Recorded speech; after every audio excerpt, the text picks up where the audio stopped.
നമസ്കാരം, വാർത്തകളിലേക്ക് സ്വാഗതം. സാങ്കേതിക ലോകം ഏറെ പ്രതീക്ഷയോടെ കാത്തിരുന്ന റെഡ്മിയുടെ പുതിയ ഫ്ളാഗ്ഷിപ്പ് സ്മാർട്ട്ഫോൺ നിരയായ K100 സീരീസ് ആഗസ്റ്റ് 11-ാം തീയതി ചൈനയിൽ ഔദ്യോഗികമായി അവതരിപ്പിക്കുമെന്ന് കമ്പനി പ്രഖ്യാപിച്ചു. നിരവധി ആഴ്ചകളായി സജീവമായിരുന്ന അഭ്യൂഹങ്ങൾക്ക് വിരാമമിട്ടുകൊണ്ടാണ് ഈ ഔദ്യോഗിക സ്ഥിരീകരണം പുറത്തുവന്നിരിക്കുന്നത്. ഇതിനോടൊപ്പം തന്നെ പരമ്പരയിലെ പ്രധാന മോഡലായ റെഡ്മി K100 Pro Maxന്റെ പ്രാരംഭ ഡിസൈൻ വിവരങ്ങളും നിർമ്മാതാക്കൾ പുറത്തുവിട്ടിട്ടുണ്ട്. ആദ്യഘട്ട വിപണി അവതരണത്തിൽ Redmi K100 Pro, Redmi K100 Pro Max എന്നീ രണ്ട് പതിപ്പുകളാണ് പ്രധാനമായും പുറത്തിറക്കുന്നത്.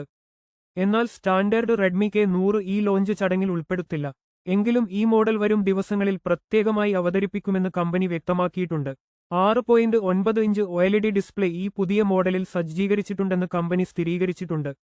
ഫോണിന്റെ പിൻഭാഗത്തായി സൗണ്ട് ബൈ ബോസ് ബ്രാൻഡിംഗും ഉൾപ്പെടുത്തിയിരിക്കുന്നത് ശ്രദ്ധേയമാണ്.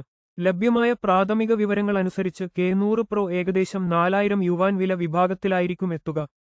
ഔദ്യോഗികമായ കൃത്യമായ വില വിവരങ്ങൾ ലോഞ്ച് ചടങ്ങിൽ പ്രഖ്യാപിക്കുമെന്നാണ് പ്രതീക്ഷിക്കുന്നത്. കൂടുതൽ വാർത്തകൾക്കായി ഞങ്ങളുടെ ചാനൽ സബ്സ്ക്രൈബ് ചെയ്യൂ. നന്ദി, നമസ്കാരം.